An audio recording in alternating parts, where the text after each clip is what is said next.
일본은 지금 한국 삼매경, K 콘텐츠가 일으킨 4차 한류 열풍, 사랑의 불시착, 이태원 클라스, 더킹 등 한국의 드라마가 일본 넷플릭스에서 엄청난 사랑을 받으며 새로운 한류를 불러일으키고 있습니다. 일본 요미우리 신문은 한류 특집 기획 기사를 통해 이러한 현상을 4차 한류 열풍이라고 정의했습니다.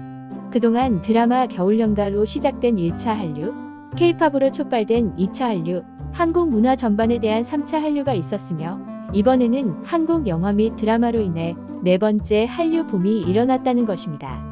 일본에서 한류의 역사가 시작된 계기는 바로 2003년 4월부터 일본 NHK에서 방영되기 시작한 드라마 겨울연가입니다.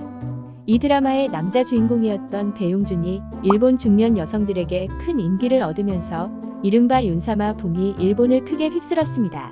당시 배용준의 인기 덕분에 일본에는 관련 상품이 불티나게 팔렸으며 배용준이 일본을 방문한다는 이야기가 들리면 공항에 3,000명 이상의 팬들이 몰려들 정도였다고 합니다. 이후 2008년에는 동방신기, 소녀시대, 카라, 빅뱅 등의 아이돌 그룹이 인기를 끌기 시작했고 2010년부터 본격적으로 K-팝 중심의 2차 한류 열풍이 불게 됩니다. 이때부터 한류는 중년 여성을 넘어 일본의 청년 세대들에게까지 퍼져나갔으며 덕분에 2003년에는 1,032억 원 정도였던 한국의 콘텐츠 수출액이 2010년에는 3,756억 원까지 훌쩍 뛰었습니다. 이러한 기세에 힘입어 2011년에는 한국의 연말 시상식 격인 일본의 대표 음악 프로그램인 혼백 가합전에 동방신기, 소녀시대, 카라 등이 출연하며 K-팝의 위상을 증명했습니다. 이후에도 K-팝에 대한 일본인들의 사랑은 계속되었고 2015년 무렵부터는 이러한 한국에 대한 관심이 음악 산업을 넘어 K-푸드, K-뷰티 등으로까지 퍼져나가는 3차 한류가 일어났습니다. 3차 한류의 중심 소비층은 20대였으며 이들은 트와이스, 방탄소년단 등 K-팝 스타뿐만 아니라 한국 문화의 전반에 대해서 관심과 애정을 갖기 시작했습니다. 2017년 일본 여중 여고생 유행어 순위를 살펴보면 인물 부문 1위는 트와이스, 사물 부문 1위는 치즈 닭갈비였으며 3위는 3CE의 미백 화장품인 우유 크림일 정도로 당시 한국에 대한 관심이 대단했습니다.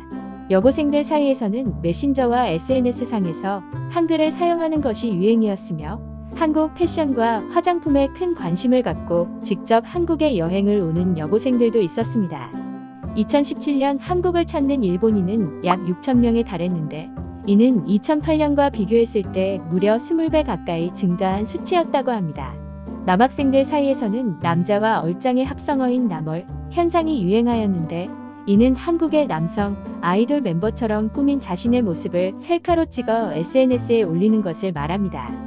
2019년부터는 드라마, 영화, 웹툰 등의 한국 콘텐츠를 기반으로 4차 한류가 시작되어 이제는 보수적인 성향의 일본 중년 남성들마저도 한국의 매력에 흠뻑 빠져버렸습니다. 4차 한류의 시작은 영화 기생충으로 지난 6월 기준 513억 6천만 원의 흥행 수입을 올리며 과거 약 335억 원의 수입을 올렸던 내 머릿속의 지우개 이후 신기록을 달성했습니다. 이뿐만 아니라 넷플릭스를 중심으로 한국 드라마가 인기를 끌고 간편한 웹툰 어플리케이션을 통해 한국 고유의 장르인 웹툰이 사랑받으면서 이제 한류는 일본 전 세대를 아우르는 문화현상으로 자리잡고 있습니다. 이제는 어느 세대라고 할 것 없이 다양한 연령의 일본인들이 SNS상에서 한국 콘텐츠에 대한 감상을 올리며 이를 하나의 소통수단으로 삼고 있을 정도이니 말입니다. 이렇게 한류는 짧은 유행을 넘어 일본에서 하나의 서구 문화로 자리 잡으며 요동치는 한일 정세에 아랑곳하지 않고 일본에서 뿌리를 내리고 있습니다. 한국을 싫어하는 일본인들조차 거부할 수 없었던 한국 문화의 매력이 앞으로 일본을 넘어 전 세계로 퍼져나가며 더욱 많은 사랑을 받을 수 있었으면 좋겠습니다. 구독과 좋아요, 알림 설정 부탁드립니다.